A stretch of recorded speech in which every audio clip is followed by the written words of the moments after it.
Uh-oh. Nice hat. Appreciate it. How's it going, Justin? Good. How are you? Excited, a little emotional. I just had a Zoom meeting with another guy uh, whom had an amazing story of survival. Like he got into a bad car accident last year, and he reached out to me over Instagram to talk a little bit more about the documentary I'm doing for the Story Filmmakers Club about the small businesses. So just hearing his story on how he really wants to educate financial literacy to the youth of our community and really prepare them for the time when they do take out loans, whether it's good debt or bad debt. He's teaching them now some language on how to understand the world of finance because it like we learned the hard way. I mean, already you're what, $200,000 in, so it's just like the Yeah. passion there, but the debt's getting bigger. Yeah. Yep. For sure. Don't I know it? But I don't know what I don't not compared to 200 grand. No, I was lucky for a while. And I got underneath 40K, but then due to ridiculous circumstances, now I'm back over $50,000 in debt. Where it's just like, all right, what do I do? Yeah. I hear you. Luckily, we've been able to, like with donations and stuff like that, we've been able to play catch up, as far as throwing our own money at a situation um, to begin with, and then we'll start a fundraiser or something like that, and then we'll be able to regain. We've been able to get some of our money back, but not close to what we've put into it. I think and I think that's what I really want to do the most. I want to try to get you debt free this Veterans Day, and I think it's possible. And I think it won't happen on Veterans Day, but I think um, with the footage we create and the story we could create with it, and what we could generate from it, I think that would just I think that ripple effect would actually turn this thing around and start because this is what I really want to do. I want to do exactly what John is doing. I want to do a walk, just so like real simple. We'll take 22 laps, but what I want to do is recognize that there's 25. So if I walk alone, I walk alone. I'm going 25. But then this is what I want to do next. That's what we know today. And I'm going to continue walking backwards in reverse from 25 all the way back down to 0 if I have to, on how many lives I think we have to save. And I'm going to keep walking just to get that message, whether it takes me 3 hours or 6 hours to complete. That's what Phil wants to do. And I think I can do it. I don't think I can do it, but I know that I can do it. Yeah. Especially if I'm just going to, I think maybe I'll take John's word for it. Don't carry the weight the first time. So, okay. But I really want to raise awareness that this is something very important. And I want us to cover it with the media. I want to get as many veterans in the New York City tri-state area involved. Just let them know that even though their voices may not being heard, this is a time for them to actually tell their story. And I'll have a fleet of filmmakers. If I have that many people, just come and tell your story. That this is what I want to do, because I think community is the answer to the problem. Right. And right now we couldn't be further from, we could like, we're still a handshake away, but you have to, you have to put yourself out there. And right now is the worst time. There's a lot of fear. Right. Well, and with veterans, when we get into the military, it's automatic camaraderie, and when you leave the military and you no longer have that camaraderie, it's tough because not even close to 90% of the population has, the really dark sense of humor that the military develops, and all these other things. And so when you're not around people who you think are like-minded, that's when we start shutting ourselves out because, oh, well, am I going to say this joke that's kind of fucked up? Right. And people are going to get offended by it and they're not going to like you. You know what I mean? Like, and I've gotten to the point where I give two shits if people fucking like me. You know what I mean? But like, Yeah, I got you. But as far as like the other guy who does care, is it just a matter of time? Yeah, I mean, once you feel like you lose your circle and your circle just continues to get smaller and smaller and the issues begin to get bigger and bigger and that circle continues to get smaller and smaller because people don't understand what's going on within you, eventually that's where you find people hanging out at home all the time by themselves, not doing anything because they just feel like they kind of become a burden on society. I understand that. Yeah. I do. What in your mission? How do you go about in changing their perspective on themselves? So it's tough, man. First off, it's tough to even get anyone to reach out to help for us or with us because, you know, we have that mindset of, okay, I can do this. Or if we have the right people around us, okay, we can do this. But even if you have those right people around you and they don't seem like they're struggling, I'm not going to bring up my struggles because I'm scared. I'm scared of what they're going to think of me. Are they going to think that I'm weak, and are they going to think that, um, I'm just making shit up because they experience the same type of stuff? What is it? And so getting people to actually reach out to us firsthand is the hardest thing. It's always the family members. The family members are always the ones that reach out to us. Hey, I've got a son that needs help. Can you help him? Absolutely. And then even with that, you know, I don't hesitate to give my phone number out to anybody that needs help. And they sit there and, you have these family members reach out and yes, give them my number. And they give them my number. Rarely do you hear from them. I see. And so the ones that actually are like, yes, I need help. I want help. It's very important to focus on themselves simply because service before self. Yeah. That's the way the military is, service before self. So everything that's going on around us, everything that everybody else needs help with is more important than what we're going through at that moment. Right. And so helping them to realize, hey, what you're going through right now needs to be top priority. That's one of the first things that we hit within the organization. Well, what's a tactic to kind of get them out of their head? A lot of questions. You just ask and let them open up. A lot of questions and a lot of repetitive questions, because when you ask a question one time, the person, how are you doing? I'm doing okay. How are you doing? I'm good. How are you doing? It gives that person those few extra seconds to actually think about how they're feeling. And a lot of the times, after asking it maybe 5 or 6 times, you can get them to actually open up about some of the troubles that are going on in their own lives just by giving them that extra 5 seconds. Instead of the, yep, everything's good.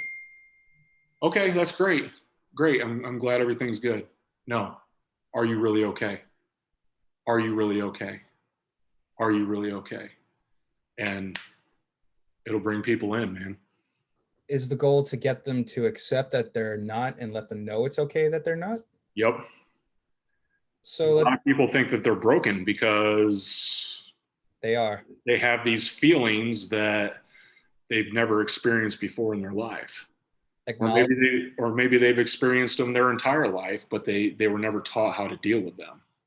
I understand that feeling because there's a mystery here, but it just brings us down into like maybe I don't know humanitarian and sociology in a sense, because it seems like for you guys are on one side of a fence and me, I'm on another, but we still have to cross that fence a multitude of times to actually get over those barriers, and that's really the wall in your mind. And when you were talking about repetition, it just really kind of goes into like me being asked, am I okay? But I'm like, well, yeah, I mean, we're in acting class right now and things are good, but the repetition would come back. And then all of a sudden it really honed me in to actually come into my center and just realize that I'm like, what if I'm wrong? Not even what if I'm wrong, but what am I missing that they're seeing? So it Right. wasn't so much self-consciousness that I would get into, but I would want to be, I would kind of open myself up in that regard to try to see myself through their eyes. And just talk how I would actually feel and just try to understand, why do they even care? Why do they want to know? We're strangers. What's it to you? Yep. But that's where we all had to really have a common understanding, is that because we're all in that room for the exact same reason, whether we know it or not. And in my case, that was to become and be the best actor that I ever could be. But by even going through this process, it made me the absolute best man I can be as well. So it's not limited to both reality and theatrical reality or anything like that. It's about leading you to wholeness and in completeness, almost, in a sense. But Yeah.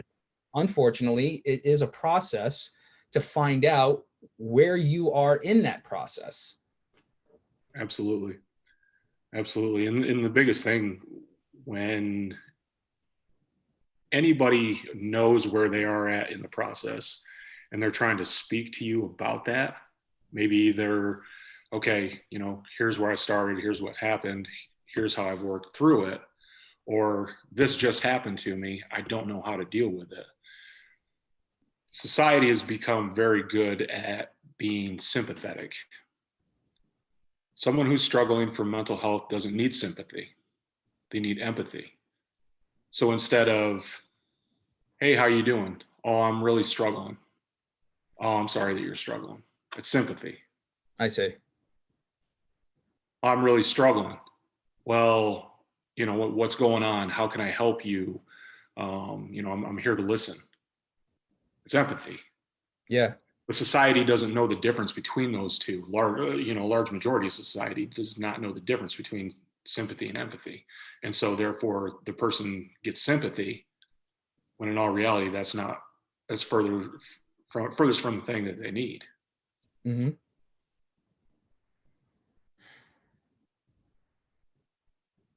It just really kind of makes me think, because I'm trying to remember, like here, like the good example on how people could potentially become more empathetic is to, it may go back a little bit to the repetition, where the person who's actually asking or pretending that they care or not, they're probably a little bit more self-conscious, in a sense. It's like, yeah, you know what, I'm not doing that good either, and I don't have time for you right now, so I just gotta. I think that's also part of the problem, is that I think we have a common ground, and that not just through pain, but in shared pain, there could also be resolve. Yeah. And I think it just takes that, not even compassion, but honestly that trust, that we both have pain and we're both here for the same reason somehow, in this agreement, in this conversation, even though it's private between the two of us. That maybe that even, it depends if I want to heal or not, because if one of us is willing, maybe there's a way I could help and try. Sometimes regardless, you have to be brave, and you're going to have to go through those reps. And I think there was something you mentioned last time that really ties into what makes you qualify to even talk to somebody else about your pain. I remember you saying, like, the word stigma, and that stuck with me ever since. And I think that there's no difference between your measure of pain and my measure of pain, any more than there can be a difference in your measure of faith than there is in my measure of faith. Right. There is an acknowledgement that it is there, and no matter what, it is enough. And it's not fair to you or the other person in the room to actually compare pain with somebody else, because the truth in the matter is, we all understand what that is because we've experienced it. Magnitude is just, that might not exist. That might actually just be the stigma. There is a gravity to certain situations, but when it comes to trauma, maybe I could be wrong with this, that is something that you could give yourself permission through, because we all understand that to a certain extent. And the measure is more than enough to actually start that healing process. But you have to acknowledge that, yes, that person has pain too. And it could be your responsibility to, in order to get your pain out, is to understand theirs, and you got to listen. And the biggest thing with that is everybody. Everybody on the face of this planet faces hardships, faces struggles, faces traumas. Everybody. But we forget that. And you're right. We sit there and we try to compare our stuff to others, like being in the military. You know, I never saw combat. How the hell do I have PTSD? Well, I saw a lot of death when I was deployed. And then 4 months later, I come home and my dad takes his own life. Yeah. Growing up, all I saw was death in the town that I grew up in. Like, death just seemed to follow me my entire life. And then when it reached my dad, boom, game over. Messed me up more than anybody will ever know. But I was sitting there trying to compare that to these other people in the military that, had lost their legs or, lost body parts or seen combat, all of that stuff. And I could not, for the life of me, wrap around my head, how do I have PTSD? Because what they have is PTSD. Right. And so once I was able to actually go through my education and kind of understand what trauma really is, you're absolutely right.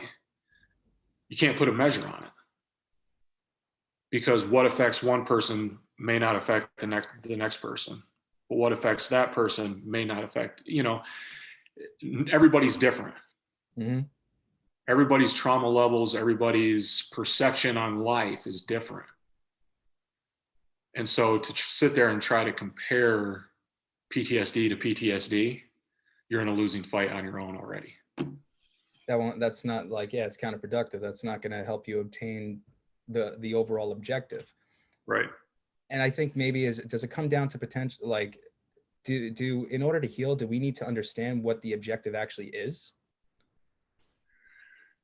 I don't think so. So with mental health, I compare it to, addiction is a form of mental illness, Mm-hmm. but I compare mental illness to addiction, because just like with addiction, you're either going to get clean or you're not. You can try time and time and time and time again and fall off the bandwagon, and then continue to try. And those steps may be different each time. There's not one model that fits all. And so, being able to just actually step back when you do fall, because you are going to fall in any circumstance. Oh, I'm feeling better. I'm feeling better. I'm feeling better. Boom, the next thing happens. And I'm right back where I was at. Yeah, it's a trigger. Triggers, stuff like that. Yeah. And so, okay, what do I need to change when I do fall back? What do I need to change? Because I was feeling better, so those steps were working. Right. What do I need to add or change to get me a little bit further down that path next time? I just had like a revelation, and I want to get back to this. I'm glad I wrote it down. But what about addiction itself? Now, is that a choice? No. So at first I thought it was. Before I went into Northwestern's master's program, I thought for sure that it was just, people choose to live that life. But in all reality, while I was going through my internship for clinical counseling, I went to this family retreat a couple times at a treatment facility here in Charlotte. Mm. And he sits there and he teaches the families for absolutely free for the entire weekend what their loved one, friend, whatever is dealing with. And it broke down everything. And there's scientific proof that it's certain triggers within your brain. It can be genetic. It can, like, there was this guy who was clean off of cocaine for 10 years. And they did a research study and they put him in front of a TV and they were doing imaging on his brain. It had been 10 years since he had done any type of drugs. They had him just on a regular TV show. Everything was fine. Then they switched it up to a show where a guy was doing cocaine and a portion of the brain lit up. Oh, wow. Yeah. Okay. So he was, because of the memory of it, that portion of the brain. Now, was that because he knows that portion of the brain identifies like what the result of that situation is going to be, or was it like an endorphin was triggered? I'm pretty sure it was like an endorphin that was triggered.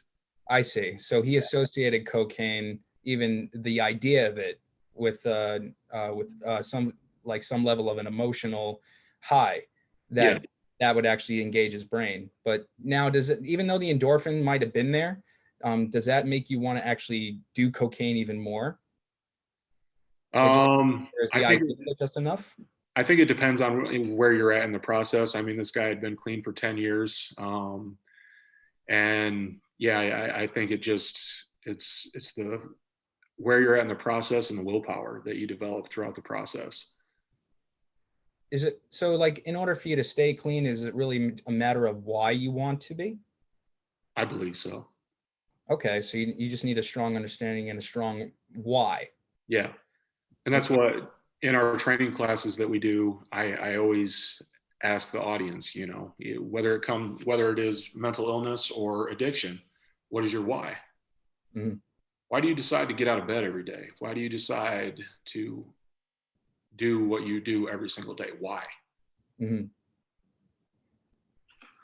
I think that's exactly what in theater that we actually have to understand as we recreate a character, because there's a lot in acting that's not make believe. Physiologically, there is a lot going on with us on an emotional level, where it is very, very real. And our brains, in many cases, don't understand the difference between whether it's reality or theatrical reality. So our instincts are 100% engaged. And that's what makes the audience engaged so well, because they could actually sense and see on a very primitive level that this is very real to them as well. That's what makes it so good and artistic. And that's what makes it fun. Right. But we in acting, we always need to understand our why on why we're doing something, or else it's just going to ring false. It's going to ring untrue, you know. Right. And I think that is part of understanding what our personal objective is in life, to help avoid addiction, because you need to have an understanding of why you were potentially. You got to get spiritual. I think at this point, that's where the new level comes in, where it's just like, why at all? Well, here's why. You were born for a purpose. And that's, I think, the real struggle is that because of all these people, I'm comparing myself. I'm unworthy. I don't deserve anything like this. And well, they may be right. You definitely don't. But you're not, you have no right to say whether or not, if that's the case in their purpose or in your own, because Right. you don't even know what you don't know yet. And in some respect, you're actually depriving me of living out my purpose by not pursuing yours, because what if down the road we're supposed to be doing something? Right. Definitely So, agree with that. so in a sense, you're holding me back now because you're not participating in your own purpose in life. Yeah. I've never said anything like this before. This is like really starting to come out of me right now, and it's kind of just interesting where this conversation's going, because I didn't know, I didn't think I believed that until it just came out and I heard myself. Yeah. It's crazy when all you need is the right person in front of you. Or All you mature, need. like somebody on the same page, where it's like you want to find something, and maybe it's interesting how conversations even happen. It's like you hear stupid conversations at the lunch table and like wherever. And it's just like, that is what, why are people even talking? It doesn't serve your purpose in life. So maybe when you actually hear really good conversations where there's momentum or like a point to prove or a possibility, that's part of our personal journey as well, is because you're contributing to somebody else's. Right. Absolutely. That's finding your purpose is another key, especially with the military. When you get out, You lose think that you did purpose. already. Like that's, I think, the hardest thing, especially in the greatest country on the planet. And it's like you did your purpose, you did your time, and then all of a sudden it's like you're barely 25 years old, your frontal lobe isn't even fully developed yet, and you have no idea what else to do because you basically won the Oscar. Like, this is the best you're ever going to feel. This is the best you're ever going to look. So there's no way I'm meant for something greater than being an American soldier. Right. Absolutely. And that's why a large majority of us would put that uniform back on in a heartbeat. Is that what it really comes down to? Being conditioned to serve, but not knowing a platform to do it? Um, yeah, I think after you get out of the military, and that's why, we started Project Unbreakable, was because we envisioned a platform. A lot of people aren't able to do that. They just get out and they feel so lost in what they're doing. They don't know how to help. One, because to be able to help, like setting up our nonprofit was a nightmare. I It was an can. absolute nightmare. It cost a shit ton of money, and it was just paperwork after paperwork after paperwork. And I was struggling at the time. I had just while we were setting it up, um, I was in the hospital for 32 days for my mental health, Mm-hmm. at Salt Lake Behavioral Health in the Men's Strong Hope program. And, it's just, are you willing to fight? Are you really willing to fight for what you want to do? Mm-hmm. All of us have a vision. Everybody has a vision. So people get stuck at, I don't know what to do, so I'm not going to do it. What was it? Well, here's what I definitely want to ask first. Now, what is Unbreakable and what is its purpose? What is it supposed to do? Like, what are the platforms, and what are like some activities that people could expect? So with Project Unbreakable, we focus on mental health awareness, suicide prevention for our veterans and our first responders. We provide trainings, education, peer support, counseling, and we're partnered with the lead researcher in the country for veteran studies, who has an amazing program that helps veterans battle their PTSD. And it's a 12-day program. It's free. It's amazing. We also run a 24-hour resource line. And this resource line is anything from someone is to that point and I need to call somebody. Okay, you can call us. Or, hey, I'm in this area. I need to find my veteran, my first responder, a counselor. I don't know how to go about that. Can you help me with that? Yes, we can. And so we do the research. We'll find who we think will best fit working with a veteran, and we will refer that person to that counselor. So we have a lot of avenues. We have a lot of stuff we do. Unfortunately, with the pandemic, we've kind of slowed down a lot. Yeah. We also run into that issue of veterans and first responders terrified to reach out for help because of the stigma. What they need to realize when it comes to Unbreakable is that we were paper free. The only time that something may come up to where there's any type of paperwork on your trail, but it's not going to be sent to your insurance. It's not going to be sent to, it's strictly for the research that Dr. Craig Bryan is doing at Ohio State University with National Center for Veteran Studies. So that's the big thing. People don't want to reach out for help because they don't want a paper trail. They don't want people to find out. The Project Unbreakable, people will not find out. We give you 100% confidentiality. We will not involve any type of paperwork. We get you the help that you need, and we try to do it as fast as we possibly can. Wow, man, that. And when all of this was like coming to fruition, like right before you like really kicked off, did you feel like a responsibility like this is what maybe kind of put you into a tipping point? As far as tipping point, Well, having to like take care of your mental health when you mentioned that you had to like take 30 days. I truthfully, it's been a hard balance. It's been a very hard balance because there are times when people are reaching out for help that I just feel like I'm 100% depleted. I don't have the time. I don't have the effort. I don't have all this stuff. But then in any situation, I got to step back. I own a nonprofit that helps veterans and first responders with their mental health. Right. I have to do this. Mm-hmm. So for that little bit of time, I need to put my stuff aside. And sadly, yeah, there's times where I set stuff aside and I don't pick it back up. And that stuff will continue to build up and build up and build up again until I deal with it.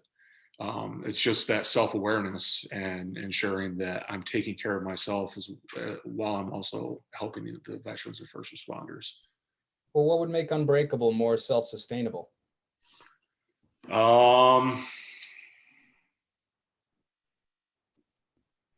It's a good question. It really is. To be able to bring more people on. As I told you, the vetting process is very hard because there's a lot of veterans, there's a lot of first responders who reach out to us and say, hey, any way that we can help you, we can help you. But we need to make sure that in order to sustain, that these people are knowledgeable and have the training and all of these things before we can say, yeah, we're good. But in order to do the trainings, we need funding. And, Kim and I, we fund this thing pretty much 100% ourselves, with the exception of we'll run a fundraiser on Facebook or something like that once a year. Gotcha. So I want to just go back because I took down a note on my little revelation back there for a second. When it comes down to now, like going back to these tipping points, and then there's always that trigger that could have you basically backslide and go right back down the rabbit hole, and circumstances could really push you over the edge. Yeah. And it just really just clicked with me right now that the trigger is the same as actually shooting a firearm. So yeah, and when the trigger does actually get pulled, there's mass destruction, especially if the gun is loaded and all that stuff, and then a lot of damage can be done. And after that point, it could just be a matter of time before the clip is completely empty. So my question is this: when there's a trigger there, some way or shape or form, how do we keep the ammunition out of the gun and prevent the damage? That right there is our problem. There it is. All right. That is our problem. Okay. Because like I said, every individual is different. There's absolutely no way that we can ensure that we keep the bullets out of everybody's gun. Right. Okay. Because everybody's triggered by different events. Everybody is different. Everybody's brain's wired differently. So, the smallest thing could trigger somebody that I know it. No clue. We could walk by somebody on the street and look at them wrong and it triggered them into something, and we don't even know it. Well, I mean, I think all these mass shootings that we had for the last like 5 or 6 years coming up like more rapid, just at all these schools across the nation every spring, Yep. So it just makes me, it's like, too much of one thing, too much community could actually cause this kind of behavior. Like like this is a whole different example, but um, like literally, like God, like so how do we keep the ammunition out of the clip? I mean, like if you have too much community, for example, at these kids at such a young age, there's going to be like there's an actual shooting. And then of course when you're in solid isolation and solidarity and that trigger does happen again, now it's more or less like a theatrical reality where now the trigger happens and then you go down this you go down either as far as suicide, or you revert all the way back into your habits, and addiction just comes right back. Yep. So if there's this common ground now, is this all because of the wiring, more or less, like in our brains? Yeah, absolutely. I mean, all of us are kids at one point in our lives, right? Yeah. And it's funny because the first time that I was asked what was my traumatic event, I thought I had to pinpoint it to one true event. One event caused my PTSD. And so I started talking about when I was 23 years old and deployed. My counselor was like, no, no, no, no, no, no, no. You need to go back to about the time you were 5 years old. Right. Go back to when you were 5 years old. What happened to you? Then I start going back into my biological mom up and leaving me, and then the town that I lived in, friends dying, football coaches dying, all of these things. And then I realized why that death was one of my main triggers, which in many cases, obviously, is going to be a huge trigger for anybody. Sure, absolutely. But I remember the first death in my family. That was my grandfather. I might have been 4 or 5 years old at the time. Yeah. And that was basically, I remember that was one of my earliest memories, because after that, that's when my life began to really change. My mom became unstable in a sense, and my grandmother even more unstable. So our house in Brooklyn ended up getting sold because of it, because we all lived together. We were one big family in Brooklyn. And then just kind of forced my dad to, he's got a great job with the FDNY. He could afford to maybe buy a house upstate, and this will probably be good for him. So that's what ended up happening. But it seems like trauma, the ripple effect of that, it just doesn't help. It has no respect for limits on how many lives it'll actually touch. Right. So thinking about what you just said and knowing from when I told you that your brain isn't fully developed until you're 25 years old, mm-hmm. How do you rewire your brain when it's being wired that way? It's not being rewired, it's being wired that way. So as you grow up, your brain is wiring.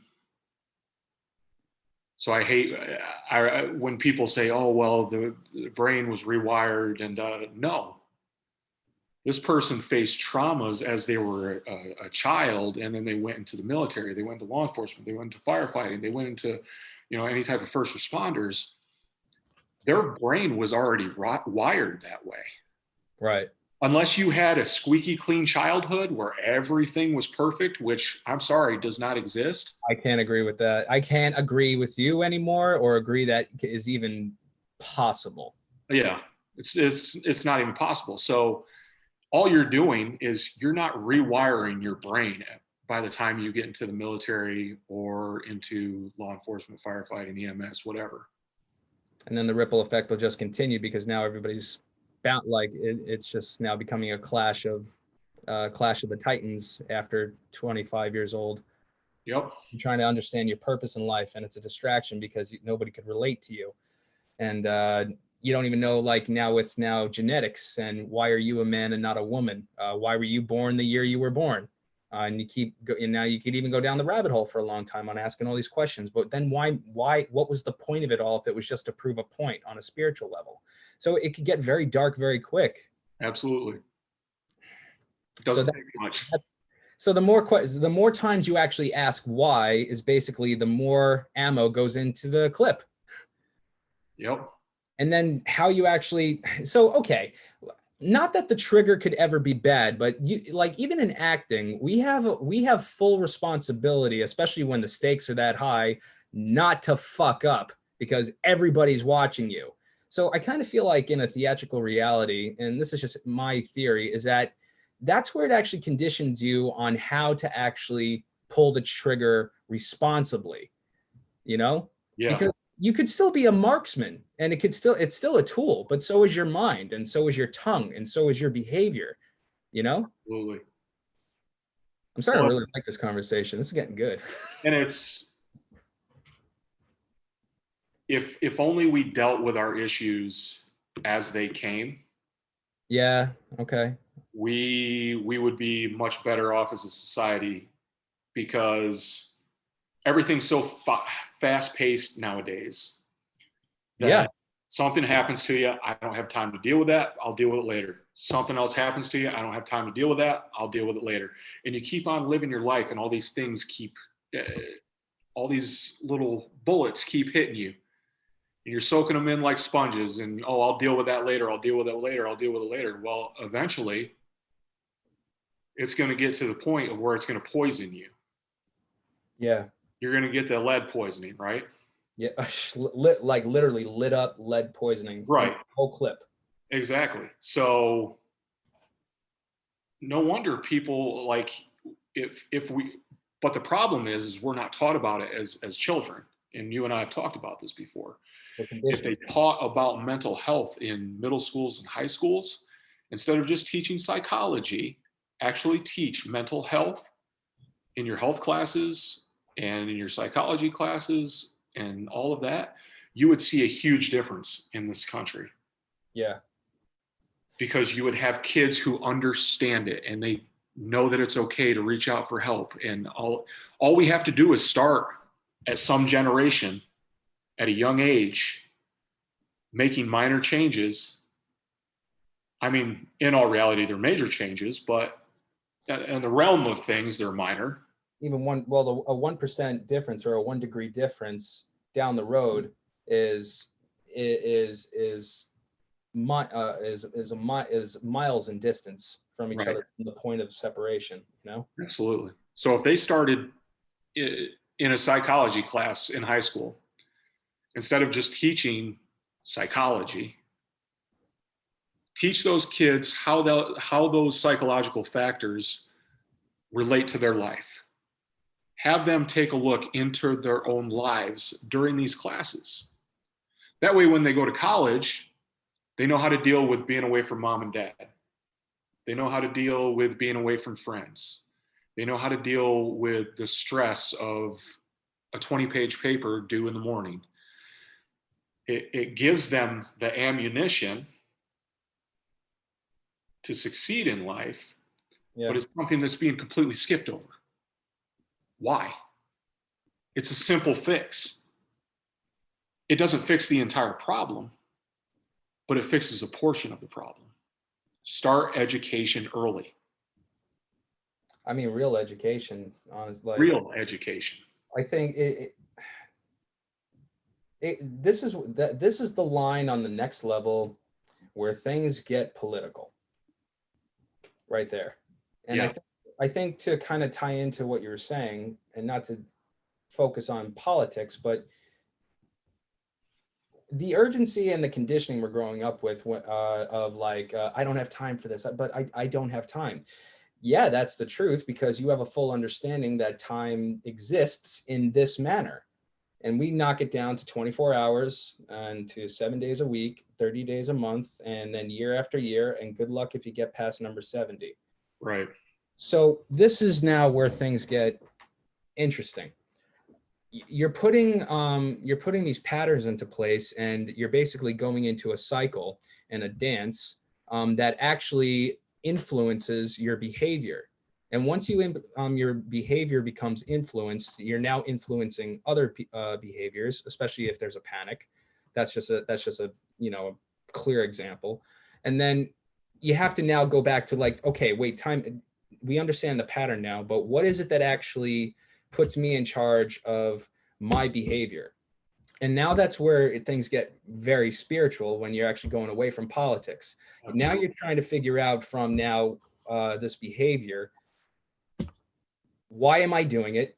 And what is the purpose of this? So now you're even thinking down the road. And now this is where things get spiritual, because now this is the part where destiny comes into your life. You have to have an understanding. And now that you could actually master your own master your own behavior, you now have a clear understanding all of these years on the obstacles now you're facing because of all the people surrounding you. And that can become a distraction to you if you do not have a clear objective and understand your why. And sometimes, unfortunately, you have to live that answer to understand. And literally, it could be a process of elimination, saying, no, that's not me. That can't be it. That's how you actually start. But I think in order to actually influence and change behavior, once you hit that 25-year-old mark, if we want to just kind of start there after the mess and you're conditioned to just understand the caps and the deadlines on what society and schooling conditioning is expecting of you, and you're really ramped up and those gears are ready to just go, and then you just go off into any direction. So you have the ability to go from the time you were 6 years old to the time you were 25 years old through the school system. Why kid you not, instead of focusing on the undoing of that, focus on the momentum and the knowledge that you've gained from that, but at the exact same time, physiologically speaking, get back to basics. And how do you do that? How do you get back to basics, but use that momentum now to your advantage and not revert back to the past and compare all the trauma and the pain? How do you actually take that energy and put it more towards the direction, understanding a clear line of sight on avoiding all these obstacles that might be distracting you?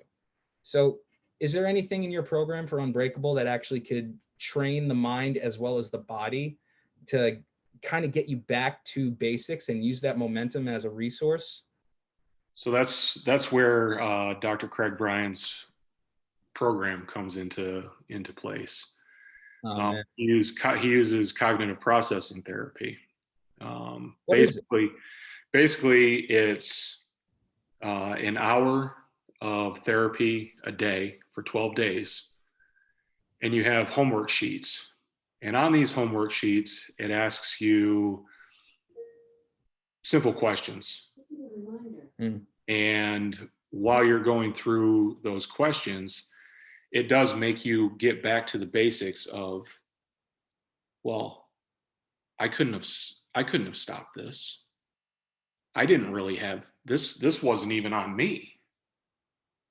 This is somebody else's issue, because that's the thing. Most of the stuff that all of us carry around is someone else's problem. Like if someone doesn't like you, whose problem is that? It's not mine. Yeah, it's their problem.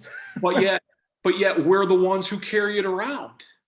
Right. And it kind of ties into like what you mentioned before about actually caring on how you're perceived. Right. But we do it with everything in life. And that's where actually it goes back to now two people in the room about why should I care about you? Because this is where you and I share a common trauma, right? And healing in that. But unless there's actually that, is that what it comes down to? Maybe is because you don't have that common pain with somebody, or is that when pain can be scalable, or is that just because our objective in life, our why in life is nowhere near the same? I would say it's nowhere near the same. Yeah, why else would somebody just automatically just be like, I don't like you? Right. Well, and it runs true for everything, man. Like in the military. Okay. There's a reason why, well, it's even in first responders as well. There's a reason why the divorce rate's so high. One, the traumas, stuff like that. And then, obviously in the military, there's a lot of messing around on significant others and stuff like that. Well, say that happened to me. And I'm like, well, I got cheated on. What did I do wrong? Da da da da da. We internalize everything bad that happens to us, and we wonder what we did to deserve it. Why did it happen to us? All Yeah. these other things. But if you literally step back and look at the situation, you're going to see that that's not even yours to carry. Yeah, That is not your weight to carry. you're right. The other person's. It's the person who did whatever it was to you. Mm-hmm. It's their problem. But yet, everybody carries around all of everybody else's stuff.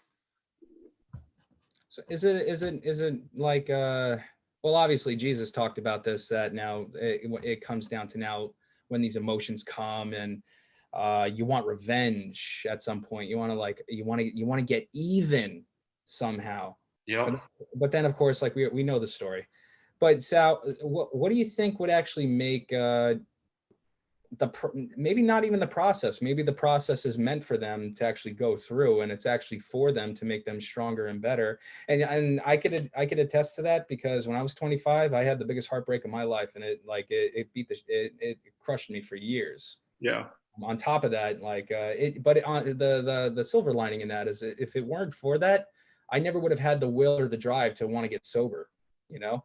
Yeah. And that's a whole different story. Like, I never considered myself an alcoholic or anything like that, but there was so much pain that I never dealt with since being 5 years old, Yep. that just kind of left to, like, you know what, I'll just suppress it. Yep. So that's where the cycle could actually continue. But what if now trauma, or a different kind of trauma, or a heartbreak in a sense, could actually get you back on the right path? It's all about perspective, man. I see. Yeah, okay, so it's All not so about much. perspective. It's how an individual can see a Wow. situation. So it's so much now not on you and your problem. It's your understanding, and that's the perspective. Right.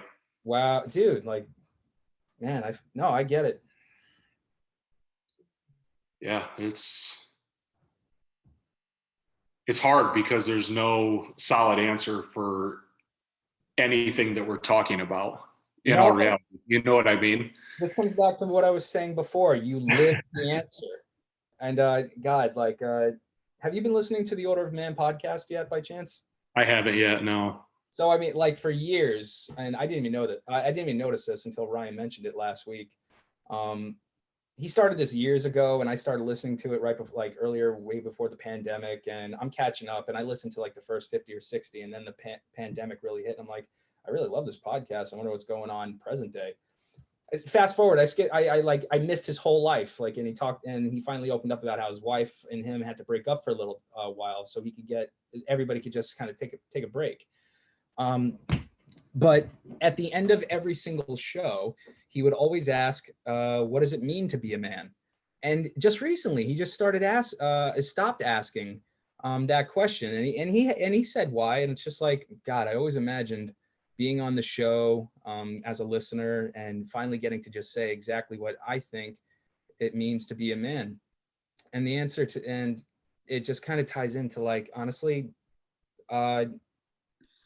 this one universal truth, where it doesn't come down to gender on what makes a man.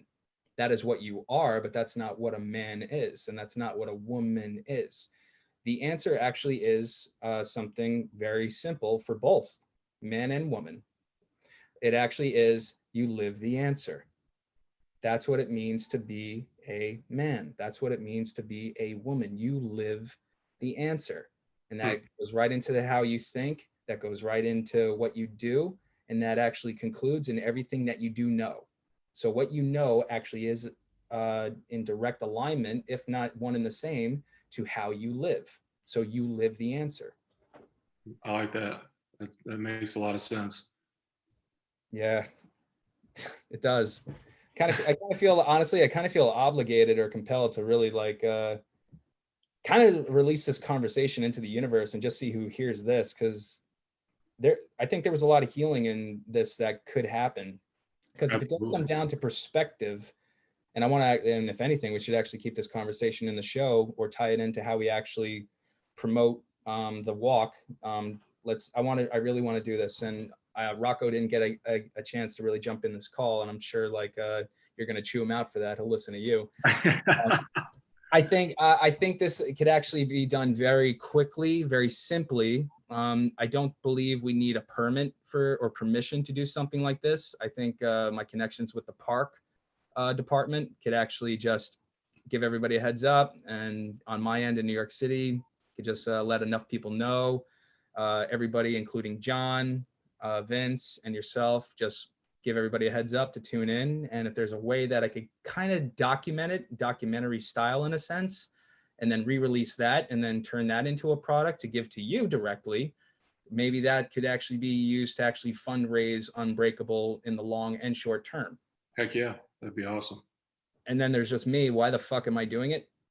Well, honestly, because I know that I can do it. I truly believe that if I kind of create in a theatrical sense a measure of symbolism, that's how I could actually appeal to the theater community, because that's a whole different language. It's not just symbolic that I'm taking 22 laps and recognizing the 3 more who die on average every day. I know very well, probably better than some in my immediate circle, how important the military service actually is to this country for us to even have theater. Without, like, you guys are the first line of defense, and you should not be taken for granted. And there's a lot of actors who have no idea what it means to serve, especially in the New York City community, on a military scale. And that's unfortunate that they don't know that, because you're actually providing a disservice to yourself, not knowing what your actual true potential is and what it means to actually really be a part of something much bigger than yourself. You have that understanding in theater because it's true. Your team depends on you to put on a fantastic show, and so much is at stake. The pressure Right. and the pressure is very high every night. So you understand physiologically on that the risk is there, but there's still a measure of accountability to recognize other people's performance, in a sense, because the pressure is just as much there for the armed forces. And I think it would be something hard but understandable if I go back from 25, that one life makes all the difference, and one lap. That's all I'm going to say, is that one person dying in the US military on average every day, to me, is unacceptable. And I think it's our responsibility to engage in those conversations with people, even though you don't believe it and there's a stigma that there's no reason for you two to engage, and there's not an opportunity for 2 strangers to heal, because it's always like, it comes down to like what you were told as a kid: don't talk to strangers. We carry that with us our entire life. And in New York City, a lot of us, no, we don't fucking talk to each other. We walk past and tell you to go fuck yourself if you do. Right. That's a bit of a cliche, but I don't think that's necessarily the case anymore. Not in our generation, at least, because Astoria is an amazing community. You could talk to anybody here. And I do that. I do not hold back. I hug, I shake hands. I'll even kiss you on the cheek. I'm a very social dude. But I really think it's important to send a message in a language that other people could understand, but do it in a way, given the circumstance of, well, COVID, just let's go for a walk. Yep. So do you want the bad news? So yeah. After doing some research, Oh God, I just gave a great monologue. with the VA, only 23 states report. Are you wait a minute. Whoa. They're working on a system right now to try to incorporate all 50 states. Okay. Only 23 states report veteran suicides. So there's deaths that we don't know about. Oh yeah. Well, and then on top of that, you have causes of death listed differently, and accidental overdoses and all of these other things. So a number is much higher than what anybody truly believes it is. I can't believe that. I'm trying to find a way that there's a positive in that statement, but it's like, oh, maybe that means like it's only 12 people a day. That's good. Because we didn't count the other 27 states. I don't even think that's the case. No. Wait a minute. No, that's like, You're probably looking at 50 a day, 45 a day, 43 a day, something like that.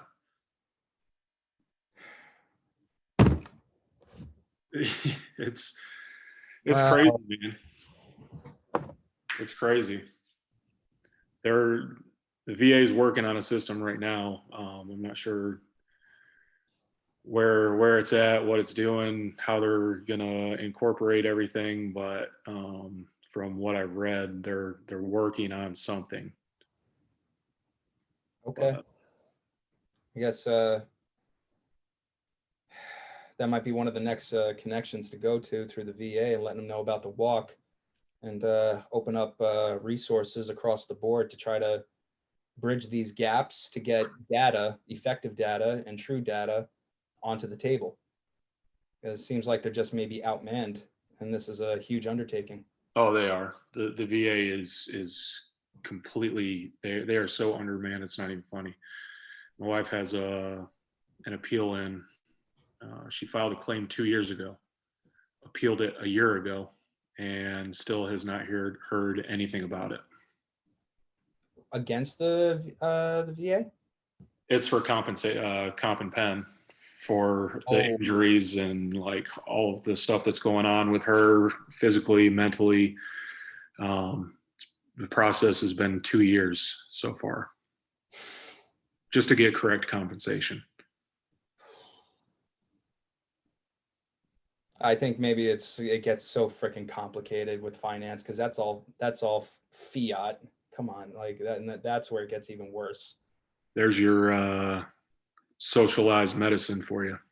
That's all the VA is, socialized medicine, and it's broken. So even then, at that point, there's too much responsibility on them, and it diverges them from maybe what their true purpose actually could be. Yep. They don't have the manpower to keep up with the interest payments in a sense, and there's the principal that's growing now. Yep. I think we got a long way to go. Dude, trust me. I've been working on this for 5 years, man. And that was the greatest moment. Like now that I'm realizing right now, it's just like I had such a great monologue, and it's like, want to hear the bad news? I'm like, oh. Yeah, no, that's the comedy in life of a lot of this shit, but there's so much truth from this because there is a balance right in the middle. And it does come back, I think, right back down to now, what decision are you going to make with the data you've been given now? How can you serve? How can you help?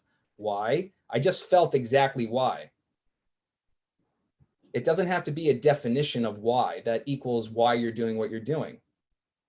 If you want to translate that into because I must, then okay, that's your definition. I could accept that. Now let's see what you can do. Yep.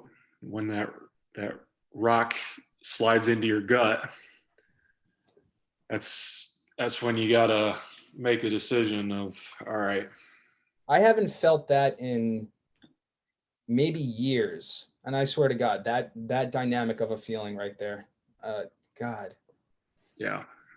And no, because it's like that's a part of what your purpose is. It's not one thing. It's because of it's the influences that are around you, but you have to be rooted and grounded in yourself first. Absolutely. I think that's a good note to end the conversation, and we're definitely going to have to get back to Rocco and John on all that we discovered. And Okay. I'll send an audio of everything we just covered into everybody, to have everybody listen to on their own time. Okay. And I guess everybody, we're going to be on the same page, and let's just see what happens. We got a mission. I'm going to talk to my people on my end to see, get the legal side taken care of on what do you need to take a walk. in New York. That's how do you do that in New York? What do you need to take a walk in New York? Right. Shoes. Something, and in many cases, you don't even need that. Yeah. Yep. Uh, this is going to be great. I'm excited for this. Me too. I really am. And if there's anything else I could do for you in the meantime, man, please don't hesitate to reach out. My resources are your resources, and so on. Okay. Sounds good, Phil. All right, Justin. Well, I don't even know how long we were talking, but thank you for your time. Yeah, not a problem. I sitting here alone tonight, so Oh, wait, hold on. I have to ask this one question though, because it happened twice, and I think it's going to happen a third time. What is that ding that goes off like on time? Oh, it was just my wife texted me. It comes over my computer too. That very loud dong. Yeah. I Yeah. honestly thought that was some like anti-trigger mechanism in the house where it's just like, remember, you're still here. Just keep count. You know, like how you had the rubber band thing. It's just like, Yeah. look me up. So all right. So the ding was just a ding. It wasn't Yeah, actually. it was just text coming through on my computer. Damn. All right. I was hoping to get like a little unbreakable trick or tactic in this conversation, but you, sir, like your lips are sealed. It's just like, nope, you got to go through the process. You didn't give me nothing. Yep. All right, man. That's to go through the process. And on that note, guys, whoever's listening, watch what we do next. Absolutely. Have a good night, Justin. All right, you too. Ciao. Bye.